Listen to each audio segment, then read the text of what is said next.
আসসালামু আলাইকুম everyone, welcome back to my channel.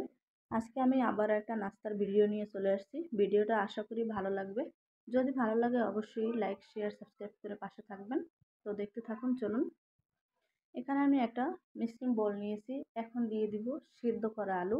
এখানে একটা বড় আলু আমি সিদ্ধ করে নিয়েছি। এখন একটা কাঁটা চামচের সাহায্যে আলুগুলো ভালো করে ম্যাশ করে নিব।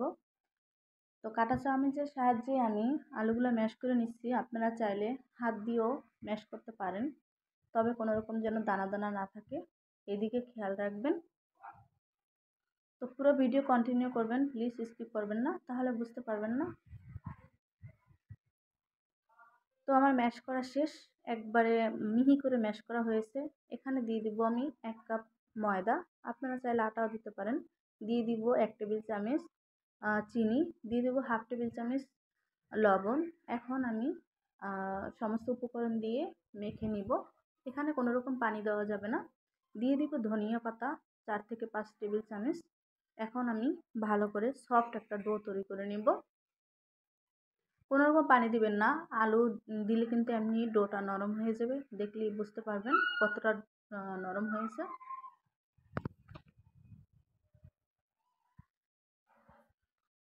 তো আমি এভাবে 10 মিনিটের জন্য রেস্টে রেখে দেবো। একটু হাতে তেল নিয়ে, সাদা তেল, ঢাকনা দিয়ে। আপনাদের হাতে যদি সময় না থাকে রেস্টে দেওয়া লাগবে না। তো এখানে আমি একটা প্যান বসাই দিলাম। এখন এই প্যানে আমি 4 থেকে 5 টেবিল রেগুলার রান্নার তেল দিয়ে দেবো। দিয়ে দেবো পেঁয়াজ কুচি 4-5 টেবিল। এখন পেস্টটা আমি হালকা একটু ভেজে নিব। কাঁচা একটা স্মেল ওটা যেন না আসে, বেশি ব্রাউন কালার করব না। এখন আমি একটা পুর তৈরি করব আলু দিয়ে। দিয়ে দিব আলু। তো আপনারা চাইলে যে কোনো সবজি অ্যাড করতে পারেন, গাজর বা যে কোনো সবজি অ্যাড করতে পারেন, কোনো অসুবিধা নেই। এখন দিয়ে দেবো টেস্ট অনুযায়ী লবণ।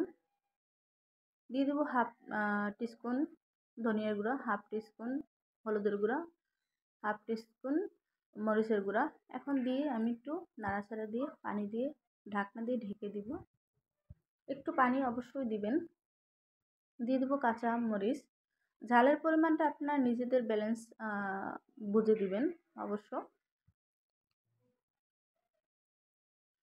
একটু ভালো করে আমি ভেজে নিলাম। এখন আমি ঢাকনা দিয়ে 10 মিনিটের জন্য রেখে দেব। ফিরে আসলাম 10 মিনিট পরে। এখন আবার একটু নেড়ে দেব। আমার কিন্তু পানিগুলো শুকিয়ে গেছে। এখন আমি দিয়ে দেবো একটা ডিম। এখন ডিম আর আলু ভালো করে মিক্স করে ভেজে নিব। তাহলে আমার আলুর পুরটা রেডি। একদম সহজভাবে আমি দেখাবো, কোনো রকম মানে ঝামেলা ছাড়া। তো এখানে দিয়ে দেবো হাফ টিস্পুন ভাজা জিরার গুঁড়া। এখন আবার একটু নেড়ে নিব, কোনো জায়গা দিয়ে যেন লেগে না যায়। এখন দিয়ে দেবো 4 থেকে 5 টেবিল ধনিয়া পাতা কেটে রাখা, দিয়ে দিলাম। তো আমি এখন নামিয়ে নিব। হয়ে গেছে আমার পুরটা।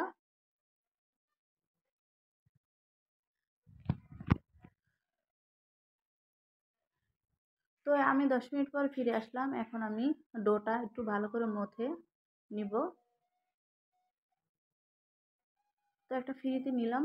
এখন আমি এই ডোটা একটু 2 ভাগ করে নিব। কতটা সফট হয়েছে আপনারা তো বুঝতে পারছেন।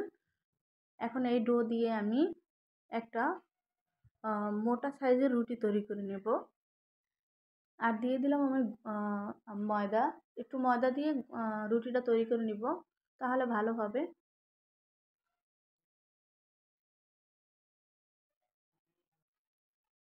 তো যারা এখনও আমার চ্যানেলটা সাবস্ক্রাইব করেন না, প্লিজ নতুন বন্ধুরা অবশ্যই আমার চ্যানেলটা সাবস্ক্রাইব করে আমার চ্যানেলের পাশে থাকবে আর বেল আইকনটা অন করে রাখবে। প্রতিদিন যে ভিডিও ছাড়বো তোমাদের কাছে চলে যাবে। তো এখন ছুরির সাহায্যে আমি রুটিটা 2 ভাগ করে নিব। এই রুটিটা কিন্তু আমরা রেগুলার যেরকম রুটি খাই তার চেয়ে একটু মোটা হবে। তো দিয়ে দিলাম আমি আলুর পুরটা 2 সাইডে। দেখতে থাকুন, তাহলে বুঝতে পারবেন কি তৈরি করছি আমি। মজাদার একটা টেস্টি নাস্তা। তো আপনারা চাইলে পুর আরও বেশি দিতে পারেন যদি আপনাদের কাছে থাকে। এখন আমি সিল করার জন্য সাইডে একটু পানি দিয়ে দিব। পানি লাগিয়ে দিলে কিন্তু মানে নাস্তাটা ছুটে যাবে না ভাজার টাইমে। অবশ্যই একটু চেষ্টা করবেন পানি দিয়ে সিল করার জন্য। একদম সব সাইডে আমি পানি দিয়ে দিব, একটু হাতে আঙুলের মাথায় করে নিয়ে তারপর এখন আমি এভাবে ভাঁজ করে দিব এক সাইড থেকে। দেখুন একটু চেপে চেপে ভাঁজ করে দিব, কোনো রকম যেন সুইটা না যায়, এরকম চেপে চেপে।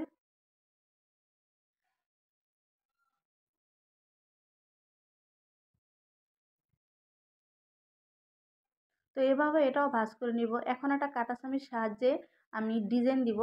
আপনারা চাইলে ডিজাইন ছাড়াও করতে পারেন, আবার যে কোনো ডিজাইন সাইডে দিতে পারেন, যে আপনাদের ইচ্ছা মতো। তো এভাবে আমি সবগুলো ভেজে নিলাম। এখন আমি চুলাতে পর্যাপ্ত পরিমাণ তেল দিয়ে দিলাম। তেলটা আমার গরম হয়ে গেছে, এখন দিয়ে দিলাম আমি আমার নাস্তাটা। মিডিয়াম টু লো হিটে ধৈর্য সহকারে ভাজতে হবে, কারণ এই রুটিটা কিন্তু একটু মোটা। তো আপনারা এমনিতেই আলু কিন্তু একটু হাই হিট হলে কিন্তু উপর থেকে পুড়ে যাবে, ভিতর থেকে কিন্তু কাঁচা থাকবে, এই দিকে লক্ষ্য রাখতে হবে। তো এভাবে আমি উল্টে দিয়ে ভালো করে গোল্ডেন ব্রাউন কালার করে নিব। দেখতেই পাচ্ছেন আমি কিভাবে ভাজতেছি, এইভাবে আপনারাও করবেন। তো এভাবে আমি একটা এখন স্ট্যান্ডের সাহায্যে তুলে নিব। তো কালারটা কেমন হয়েছে দেখেন, এভাবেই আপনারা ভেজে নেবেন। আর আপনারাও বাসায় তৈরি করে খাবেন প্লিজ। তো তুলে নিব এখন।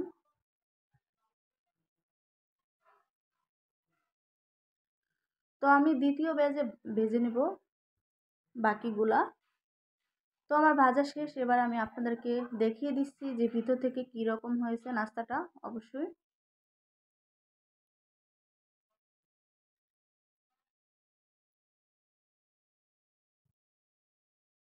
তো দেখুন একদম একটা ইউনিক নাস্তা। বিকেলে চায়ের সাথে বা সকালে বিকেলে তারপর বাচ্চাদের টিফিনে দিতে পারেন। তো যারা এতক্ষণ আমার ভিডিওটা দেখছেন অসংখ্য ধন্যবাদ। আল্লাহ হাফেজ।